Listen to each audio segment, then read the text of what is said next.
오늘은 신앙생활은 텐트 치고 하는 것이다. 신앙생활은 텐트 치고 하는 것이다 라는 제목으로 하나님 말씀 증거하도록 하겠습니다. 예수님께서 십자가 지시기 전에 여러 가지 하셨는데 그 중에 하나가 최후의 만찬이었습니다. 성찬 거두신 거죠. 이 내용을 통해서 신앙의 본질, 교회의 본질이 무엇인지 그런 걸 한번 살폈으면 좋겠습니다.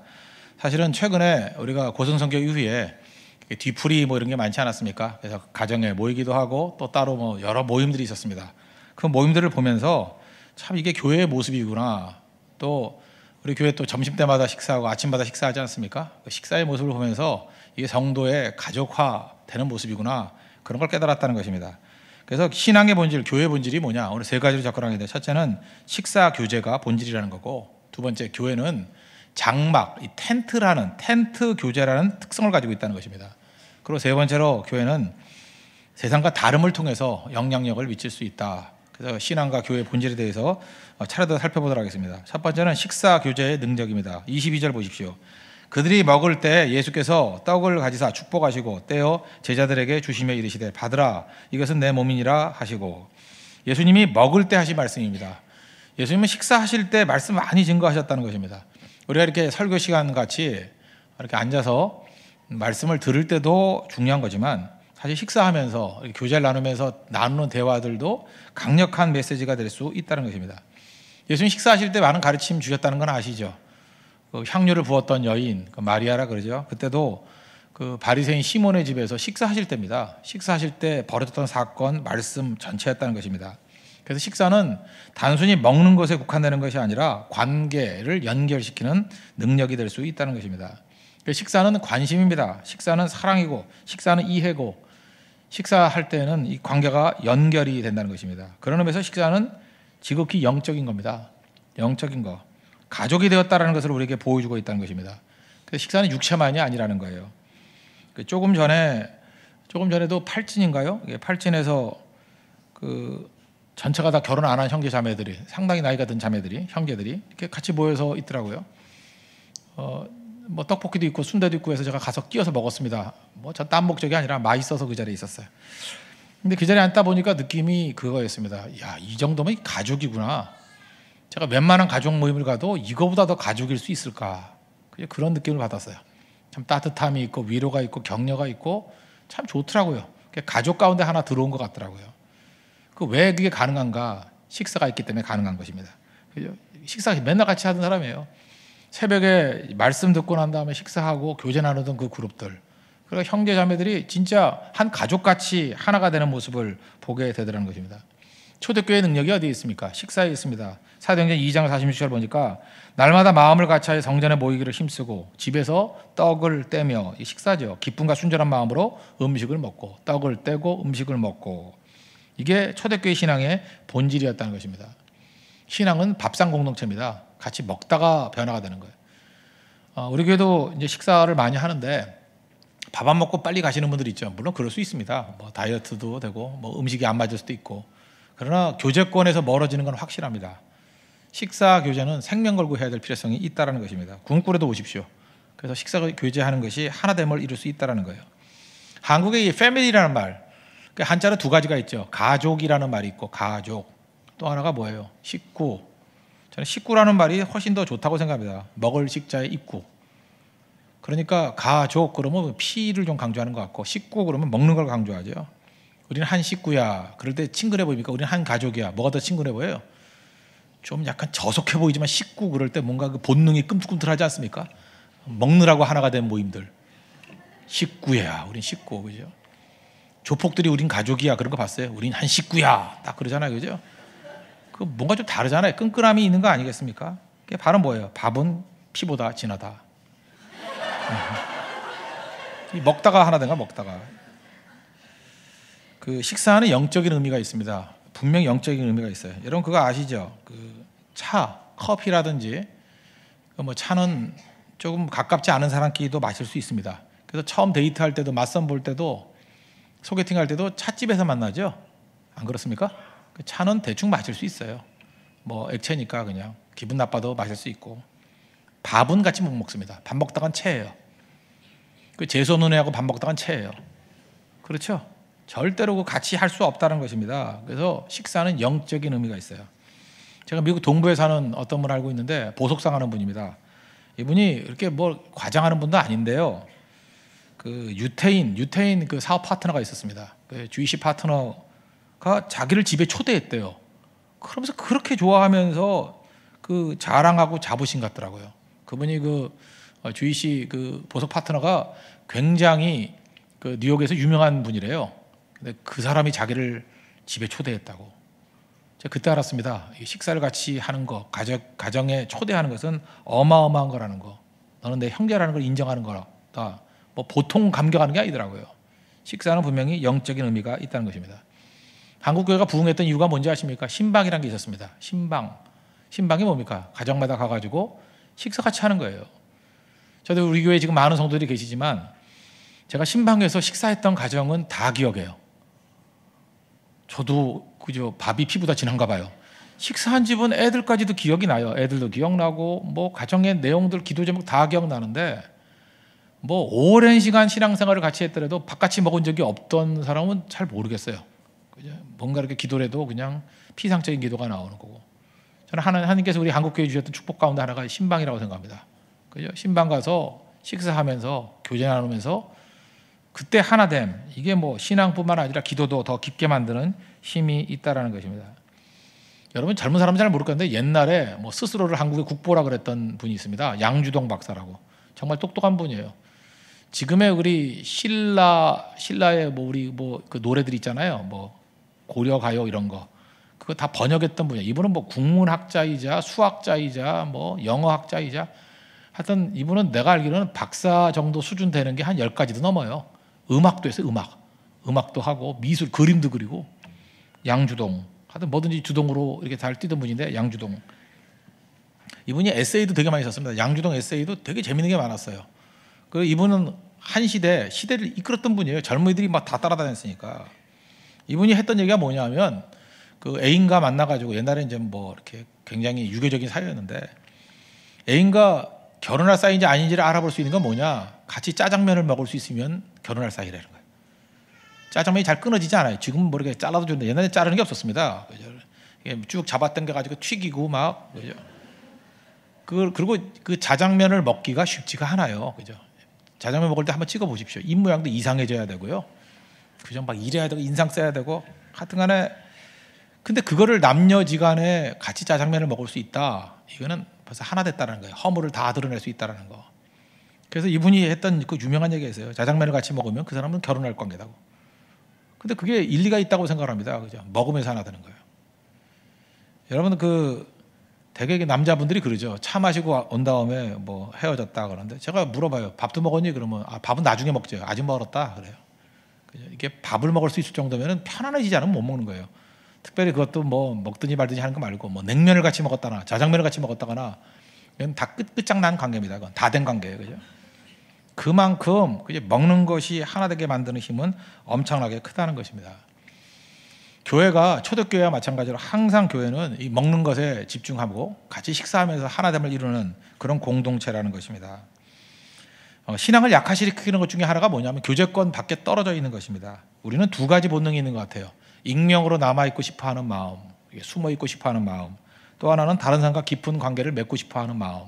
이 두 가지가 충돌을 합니다. 그죠? 그런데 대부분 이렇게 관계를 맺고 싶어하면서도 멀리 떨어지는 이유는 뭐냐면 상처들이 있는 사람들이에요. 사람에 대한 깊은 상처.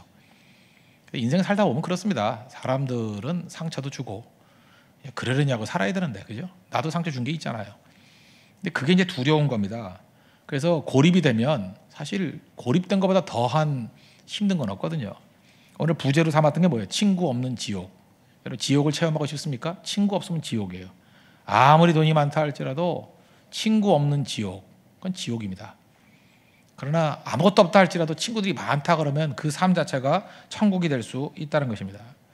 전도서 4장 10절을 보니까 혹시 그들이 넘어지면 하나가 그 동물을 붙들어 일으키려니와 홀로 있어 넘어지고 붙들어 일으킬 자가 없는 자에게는 화가 있으리라. 뭐가 화라는 거예요? 친구 없는 거. 두 사람이 함께 누우면 따뜻하거니와 한 사람이 어찌 따뜻하랴. 우리 싱글들 많이 느끼는 거죠. 한 사람이면 패하겠거니와 두 사람이면 맞설 수 있나니. 옛날에 3겹줄 그랬는데 3겹줄은 쉽게 끊어지지 아니하느니라. 왜 3겹줄이라 그랬죠? 한 사람과 또 사람, 또 중간에 하나님이 계시기 때문에 세겹줄은 쉽게 끊어지지 않는다. 그래서 마귀가 하는 일은 뭐냐면 잠깐만 우리를 고립시키는 겁니다. 고립시키는 거. 그래서 그 제국주의 전략 가운데 하나가 뭐예요? Divide and rule, divide and attack. 나눠가지고 공격을 하는 거죠. 나눠가지고 통치하라는 거죠. 그러니까 하나님 백성들이 해야 될 일은 뭐냐면 하나됨을 이룰 수 있는 것. 이거보다 중요한 것은 없다라는 것입니다. 그럼 팁입니다. 우리가 어떻게 하면 이 좋은 식사의 교제, 이런 관계를 잘 맺을 수 있는가? 그러면 뒤집어 얘기했으면 좋겠어요. 관계를 잘 못 이루는 사람의 특징이 뭘까? 그 이유는 뭐냐면 마음속에 교만이 있기 때문에 그래요. 교만. 또 다른 말로 하면 정죄하는 마음. 그 자기는 모릅니다. 모를 수도 있고 밖으로 안 드러난다고 생각하는데 되게 자기 안에 교만이 있거나 정죄하는 마음이 있는 사람의 특징이 있는데 자기 자신의 허물과 죄는 티끌로 봐요.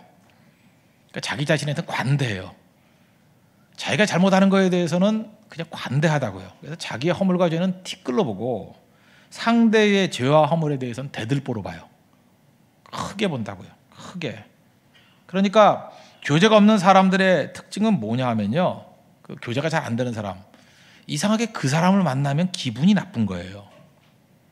그거 아세요? 그 사람을 만나면 기분이 나빠. 왜 기분이 나쁘냐 하면 그 눈초리가 정죄의 눈초리야. 막 이러고 쳐다보고. 그래요? 왜 그냥 마음속에 너는 죄인이야 그 마음이 있거든요. 그러니까 그 눈초리가 정죄의 눈초리예요. 그리고 대화를 하는 가운데 내가 약점이라고 생각하는 게 있잖아요. 잠깐 죄책감을 자극해요. 그래서 그 사람만 만나면 내가 죄책감이 생겨. 자꾸만 뭐 딱 부러지게 뭘 했는데 그래. 그런데 그건 잡아내기 힘들어요. 근데 만나고 난 다음에 계속해서 내 죄가 부각이 돼요. 죄책감이 부각이 돼. 그러니까 다시는 안 만나는 거예요. 그러므로 우리가 어떤 사람을 만나기 전에 꼭 해야 될 일이 뭐냐? 나 자신의 죄악을 대들보로 보는 거예요. 나 같은 죄인, 나는 참 허물과 죄로 죽었던 종이지. 나는 얼마나 부족한가. 그리고 상대방의 허물과 죄들이 있지 않습니까? 나에 비해서는 저건 아무것도 아니야. 그리고 예수 그리스도의 십자가를 통해서 먼저 보라고요. 예수님의 보혈의 피로 다 용서해 주셨지. 잠깐만 이런 걸 바라보는 건 내가 문제야. 내가 바리새인의 눈이 있기 때문에 그래. 저 사람은 하나님의 자녀고 하나님이 죄 씻음을 통해서 놀라웠게 쓰임 받을 종이야. 그렇게 충분히 기도하고 만나면요. 그 사람을 볼 때 그 사람이 존경스럽고 그 사람의 은혜가 보이고요. 바나바가 그랬잖아요. 은혜를 받다고. 은혜가 보이고 하나님이 이 사람을 통해서 어떤 놀라운 일을 하실까에 대한 기대가 생겨요. 그러면 질문과 관심이 그런 데 가겠죠. 하나님이 어떤 은혜를 주셨는지, 하나님이 이 사람을 통해서 어떤 일을 이루실지 기대감이 생긴다고요. 그러면 그 사람을 만날 때마다 이 사람은 기쁨이 생기는 거예요. 나중엔 그러죠. 당신을 만나고 난 다음에 내가 새 힘을 얻었다고. 이상하게 당신을 만나면 내가 일어서게 된다고. 이상하게 당신을 만나면 새롭게 시작할 수 있는 용기가 생긴다고. 그 왜 그렇습니까? 우리 영적 존재이기 때문에 영은 영끼리 통하는 거예요. 그러므로 내가 만나는 사람들 가운데 잠깐만 나도 모르게 함부로 마귀는 떠들게 만들어요. 난 무시하게 만들고 집까지 게 뭔데 뭐 해봐야 얼마고 그저 저거 숨어서 뭐 할 짓 다 하면서 이런 마음을 품고 사람 만나면 친구 다 끊어진다는 것입니다. 적어도 여러분들이 밥맛 없는 존재라는 건 잊지 마십시오. 그게 밥맛이 되는 거야. 밥맛이. 너하고는 밥은 못 먹겠어 하는 사람이 된다고요. 왜? 교만함이 있기 때문에, 정죄감이 있기 때문에. 그러나 내 시각이 바뀌고 난 사람 만나면 너를 만나면 없던 맛맛도 생겨. 정말 기쁨이 생겨. 회복이 돼. 그렇게 변화가 된다는 것입니다. 그래서 사람 만나기 전에 내 자신의 먼저 회개가 필요한 거예요. 내 자신의 시각의 변화가 필요하다는 것입니다. 그게 꼭 필요하다는 거예요. 또 하나 이렇게 식사 교제를 못하는 사람 가운데 하나는 뭐냐면 자기 자신에 관한 얘기인데 알게 모르게 공로사상에 젖어 있는 겁니다. 이것도 율법적인 거죠. 하나님의 은혜로 말미암아 내가 구원받았다 이런 생각이 없고 공로사상에 젖어 있는 거예요. 그래서 교제를 하려고 그러면 뭔가 내세울 게 있어야지 이런 마음이 있는 거예요. 뭘 내세울 게 있어야지. 예를 들어서 너 뭐 하냐 그러면은 놀고 있습니다. 이 말 듣기 싫은 거예요. 그러니까 내가 번듯한 직장이라도 취직하고 난 다음에 교제권에 들어갈 거야. 내가 다른 사람들에게 떳떳하게 뭐가 이루고 난 다음에 갈 거야. 그런 마음이 있다고요. 그럼 뿌리에 뭐가 있어요? 공로, 자기의 그런 게 있다고요. 그래서 교제가 안 되는 거예요. 결국은 자기 의의를 이루려고 의 세우려고 하다가 세월 다 보내는 겁니다. 다시 말해서 오늘 아침 설교에 의하면 상황과 조건을 개선하는데 인생 다 걸다가 끝나는 거예요. 그러니까 실제로 안 되면 어떻게 해요? 하는 척, 잘난 척, 괜찮은 척. 그래서 IM인 인생을 못 살아요. 피폐한 인생을 산다는 것입니다. 교제는요, 오히려 가난할 때 잘 되는 겁니다. 약함을 토로해 보세요. 그럼 하나됨을 이뤄요. 도와줍니다. 그리고 약한 거에 대해서 공격한다 그러면 그거는 한 가족이 아니죠. 그렇죠. 공격하면 그냥 뭐 저 공격하는가 보다, 저 사람 원수인가 보다, 그러고 가버리면 되는 거죠. 그렇지 않아요. 연약함이 있을 때 눈물 흘리고 도와주고 그래요. 약할 때 얼마나 찬스인지 아십니까? 한 공동체를 이루어요. 제가 이번에 고성선교를 갔는데 교육자 세미나를 했습니다. 세미나를 쭉 했는데 옛날에 내가 큰 교회 목사이고 막 이럴 때 뭐 아무리 뭐 얘기를 하고 아무리 선물 많이 하고 해도 하나됨을 이루지 못했어요. 좀 그랬어요. 근데 이번에 64명 모였는데 제가 이렇게 뭐 강의도 짧게 했습니다. 한 20분 정도 하고 그다음에 마지막 순간에 갑자기 그런 마음이 생기더라고요. 참 나도 고난을 많이 겪다 보니까 진짜 필요한 게 친구라고.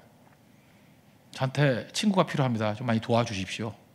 그리고 나도 여러분들하고 같이 좀 친해지고 싶습니다. 나이 들으면은 만날 사람도 없잖아요. 우리 같이 놀러나 다니자고. 뭐 이랬더니 갑자기 이분들이 마음이 다 열리면서 그러자고 하면서 친구하자고 온 사람이 너무 많아요. 별로 놀고 싶은 사람은 없었지만 하여튼 그랬어요. 그 마음이 확 열리더라고요. 그래서 그 몇 분 만나가지고 좀 가슴이 따뜻해 보이고 뭐 이런 분들 있잖아요. 그죠? 그래서 다 사귈 수는 없잖아요. 이거.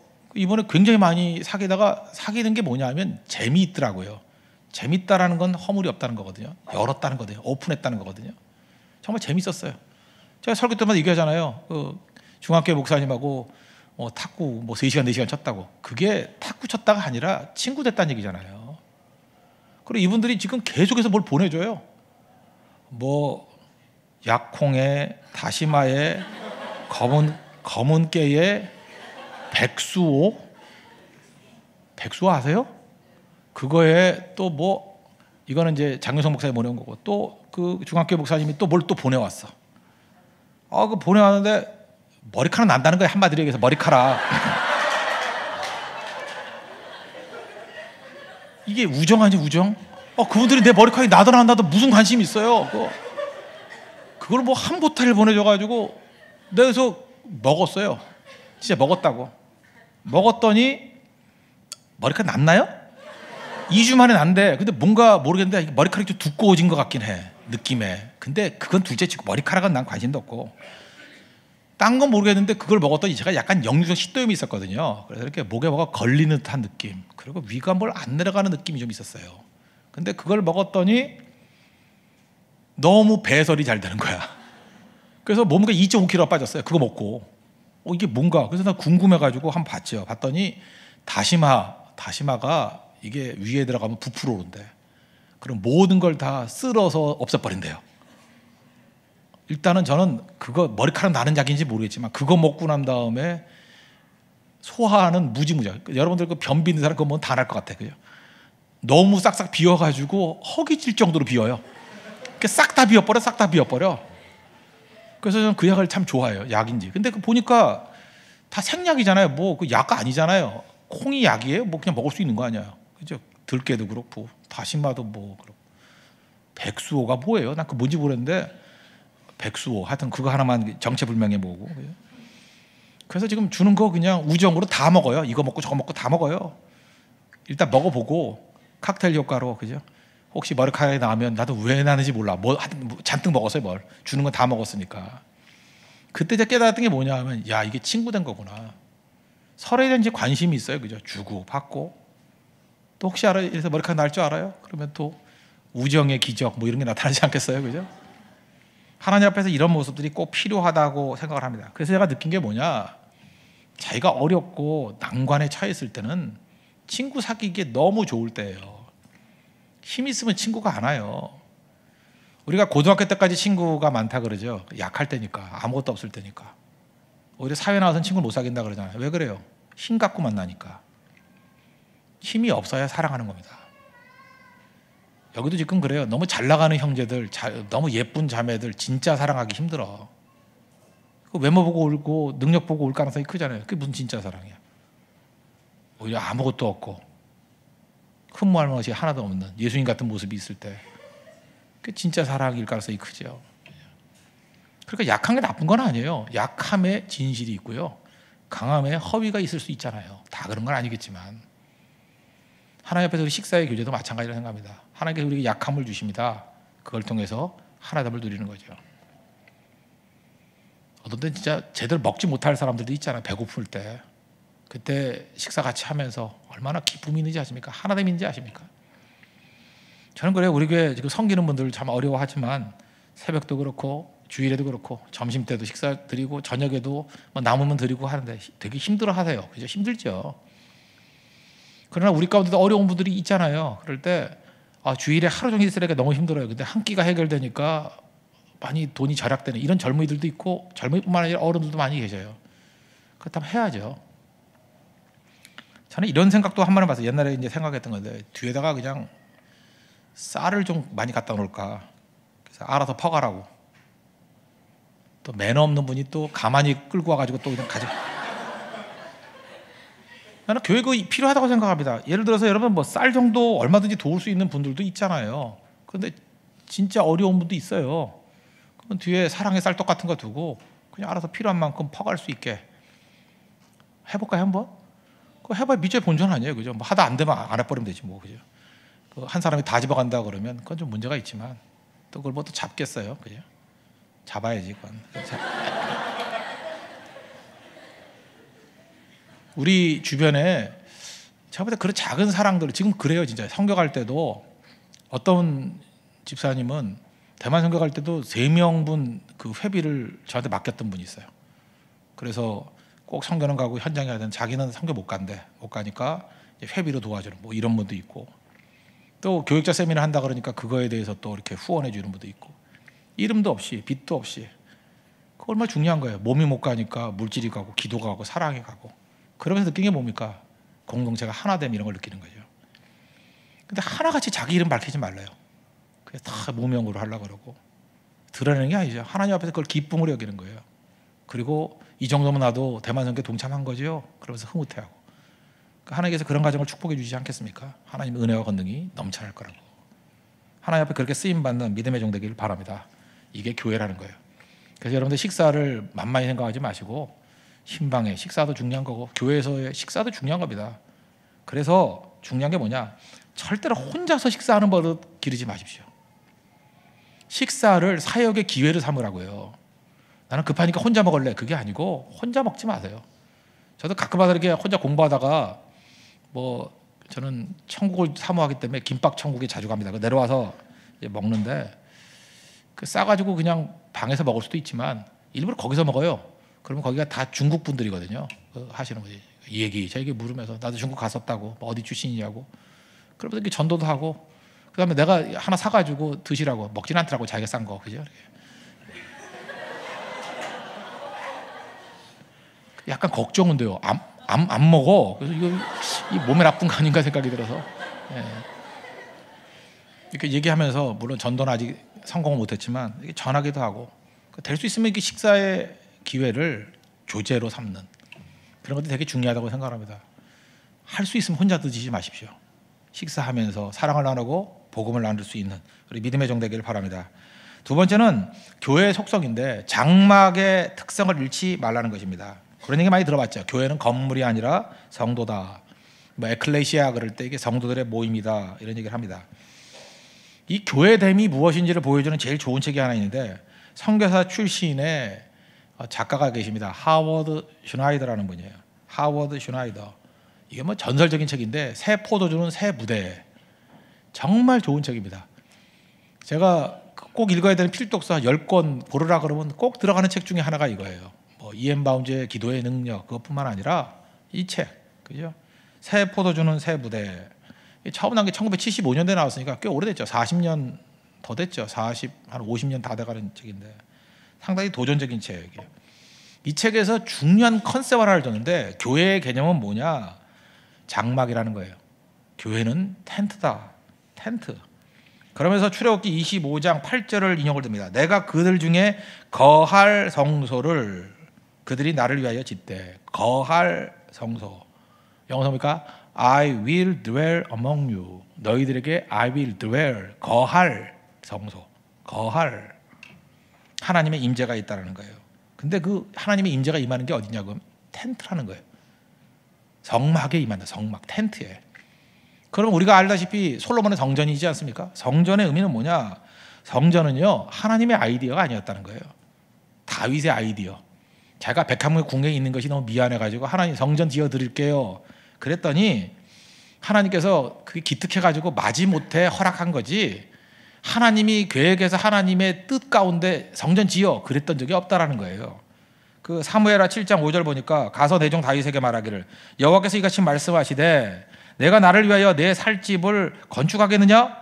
내가 이스라엘 자손을 애굽에서 인도하여 내던 날부터 오늘까지 집에 살지 아니하고, 집이 아니고 하우스가 아니고 장막과 성막, 그죠? 이게 텐트와 홀리 텐트 두 가지예요.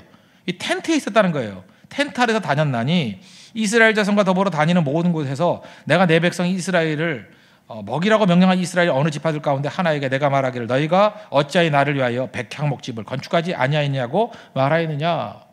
하나님 아이디어 아니라는 거예요.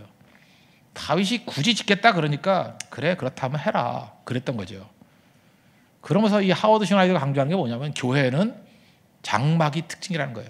장막의 특징이 무엇입니까? 이동성이에요. 이동성. 한 군데 머무르는 게 아니라는 것입니다. 신약에 와서도 교회는 성전에 뿌리를 두면 안 되고 성막에 뿌리를 둬야 된다는 거예요. 예수님도 그랬다는 거예요. 마태복음 18장 20절 보니까 두세 사람이 내 이름으로 모인 곳에는 나도 그들 중에 있느니라. 두세 사람이 내 이름에 모인 곳, 이건 장소 개념이에요? 사람 개념이에요? 사람 개념이죠. 두세 사람이 뭐 어느 곳에 모였을 때 내가 임한다, 그게 아니잖아요. 두세 사람이 내 이름으로 모인 어떤 곳이라 할지라도 내가 그들과 함께 있기 때문에 복음의 장막성이에요. 텐트. 텐트 가운데 모인다는 거예요. 텐트. 장소가 아니라는 거죠. 그러므로 중요한 게 무엇입니까? 언제나 성도의 모임이 중요한 거예요. 그런 의미에서 교회는 건물 너무 매달리면요, 저는 그래서 옛날부터 저는 건물 짓는 거 별로 좋아하지는 않았습니다. 뭐 지은 적도 있지만 할 수 없이 지은 거지. 저는 원래 그랬어요. 원래 이 건물 자체가 주는 어떤 그 반복음적인 요소들이 있어요. 왜냐하면 건물을 짓는다는 건 뭐냐 하면 정착을 하겠다는 거거든요. 정착을 한다는 건 복음의 속성에 맞지가 않아요. 그리고 움직이지 않겠다는, 건물을 못 움직이잖아요. 부동성. 그러니까 복음을 가지고 가라 그랬어요. 어디로요? 세상을 향해 가라 그랬어요. 가려고 그러면 건물 들고 갈 수는 없잖아요. 그러나 텐트 들고는 갈 수 있어요. 텐트 들고 가는 거예요. 장막 치듯이. 우리도 고성선교, 대만 선교할 때 얼마나 좋아요. 그죠? 그냥 가가지고 아무데나 텐트 치면 뭐 다른 장소 가서 또 전할 수 있잖아요. 가는 구조잖아요. going structure. 이 건물 들고 갈 수는 없잖아요. 몸이 가는 거지. 성도가 가는 거지. 그래서 우리가 교회가 선교했다 그러잖아요. 교회가 사람이 간 거죠. 사람이. 대한민국을 전도하라. 세계를 선교하라. 건물이 갈 수 있어요? 사람이 가는 거죠. 그런데 건물이 교회다라고 하는 것에 너무 고착이 돼버리면 꼭 이런 말 쓰기 시작해요. 지킨다. 그래서 우리는 교회를 지켜야 돼. 뭘 지켜요? 지키기는. 지킬 교회가 어디 있어? 이 교회에 머물러야 돼. 머무를 교회가 어디 있냐고요? 교회는 사람인데. 어떤 사람은 그래. 착각을 하는 것 같아요. 홍대세교회 그랬더니 우리는 홍대 일대를 별 사람은 안 되는 줄 알아. 신촌 가면 신촌세교회 하면 되는 거지. 보고 힘들어요. 그렇지 않아요? 교회는 장소에 매일 필요 하나도 없어요. 복음이 필요한 것에 언제든지 움직여 갈 수 있는 거고. 그죠? 그거 잊지 말라고요. 이 건물 주인이 그런 것 같아요. 홍대세교회니까 떠나면 안 되는 줄 알고 괜히 목에 힘주고 있는데, 홍대세교회 얼마든지 딴 데 가서도 홍대세교회 할 수 있어요. 그거 착각에 빠져요. 착각에. 그죠?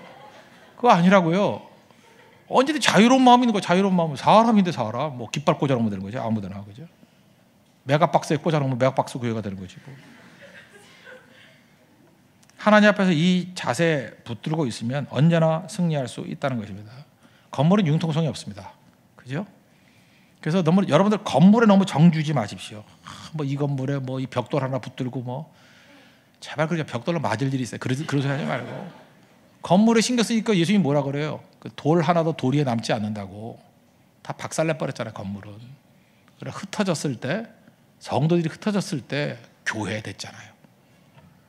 교회 장막성. 하버드 슈나일드가 발견했던 굉장히 중요한 개념이라는 것입니다. 그러면 여러분들 우리가 붙들어야 될 건 뭐냐? 언제나 말씀 들고 흩어질 겁니다. 그래서 교회는 coming structure, 오는 구조도 있지만 going structure, 가는 구조가 있어야 된다. 가는 거. 사도가 뭐래요? 보내심 받은 자, 가기 위해서 부름 받은 겁니다. 언제나 우리가 건물과 조직 안에 이렇게 머무르려고 생각하지 말고 언제나 흩어질 것을 전제로 해서 복음 안에서 나아갈 수 있는 하나님의 거룩한 종 되길 바랍니다. 제가 한 8년 전쯤 된 것 같네요. 제가 상해에 집회를 갔다가 호텔에서 그 옛날에 좀 유명했던 목사님인데 아르헨티나 목사님 가운데 후안 카를로스 오르티스라는 목사님이 계셔요. 원래 아르헨티나 목사님이었는데 최근에 그 캘리포니아에 있는 스페니시 교회 목사님으로 오신 것 같아요. 미국에 산다 그러더라고요. 근데 이분이 뭐 제자입니까 이런 책도 쓰고 뭐 굉장히 그 혁신적인 분이었습니다. 근데 이분이 저한테 그런 얘기를 하더라고요. 뭐 제가 직접 들은 건 아니고 이렇게 통역해서 스페인어는 모르니까. 예, 근데 자기 교회에서 이런 실험을 했대요. 교회가 박해와 핍박을 이기는 교회를 만들기 위해서는 어떻게 해야 될 것인가. 박해와 핍박이 있습니다. 예수 믿는 사람 다 죽인다 그러고 모여서 예배도 못 드리게 만든다 그러고. 그럼 여러분 신앙생활 어떻게 할 거예요? 인터넷 다 막아버리면 어떻게 할 거예요? 그래서 이분이 좀 약간 레디컬한 분이에요. 한 달 동안 교회를 폐쇄했대요. 모이지 마. 한 달 동안 니네들끼리 신앙 유지해봐. 그랬더니 교인들이 우왕좌왕하더니만 진짜 예배를 안 드리는 거예요. 그리고 목사님도 교회 없이, 장소 없이.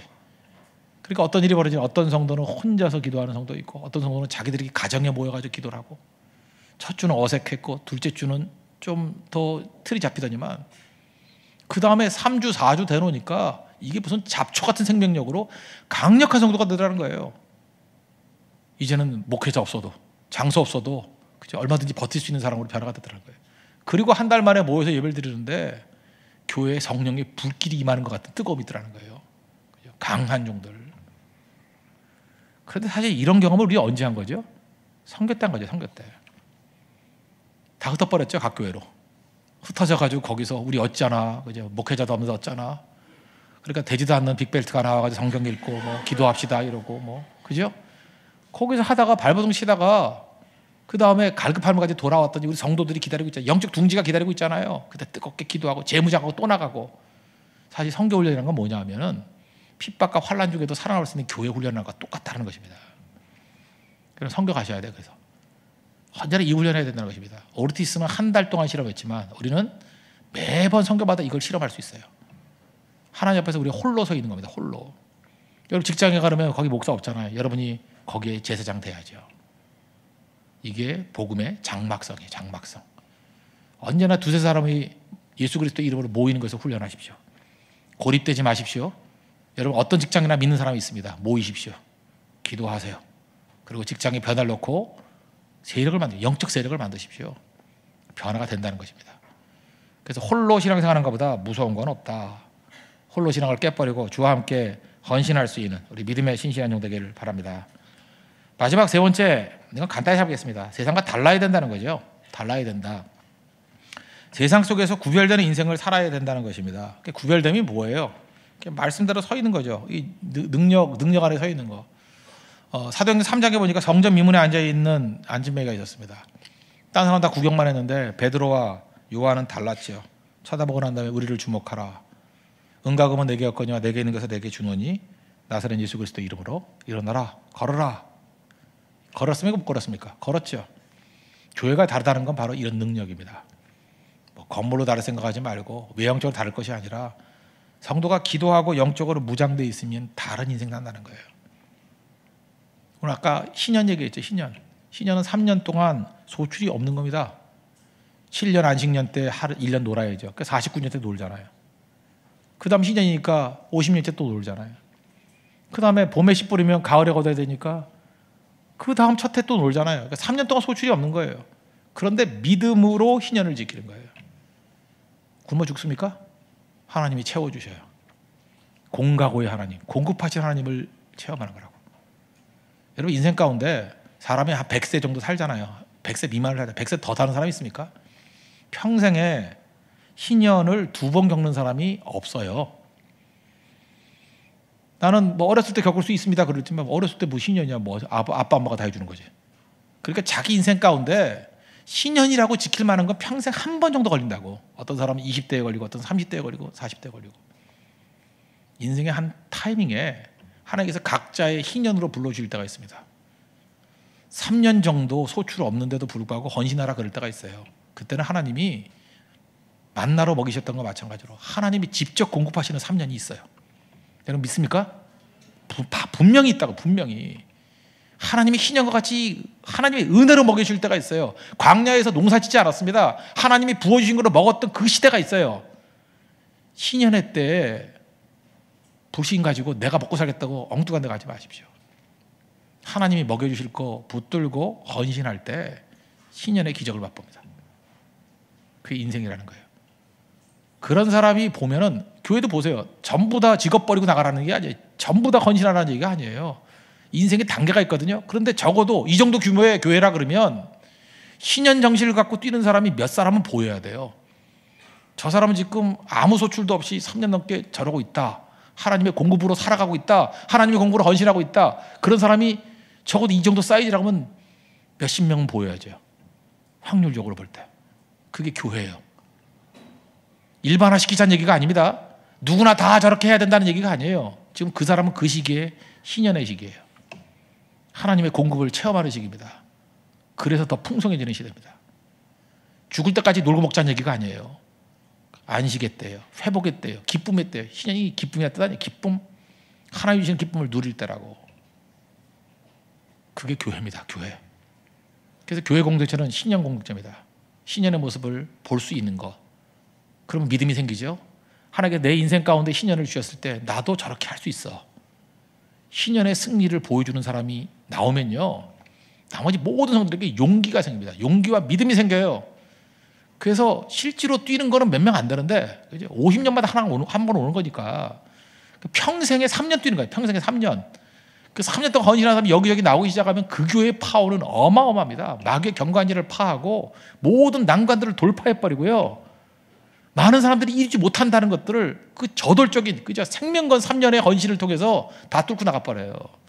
그게 교회라는 거예요. 저는 오늘도 이 말씀을 듣고 희년의 부르심에 헌신할 수 있는 분들이 나온다고 확신합니다. 하나님이 공급하시는 걸로 체험하는 희년의 승리를 맛보는 믿음의 종 되기를 바랍니다. 이게 교회입니다. 하나님의 말씀 붙들고 승리하는 믿음의 종 되기를 축원합니다. 모두 자리에서 일어나겠습니다. 하나님 한 번도 나를 실망시킨 적 없으시고 찬양하고 기도하겠습니다.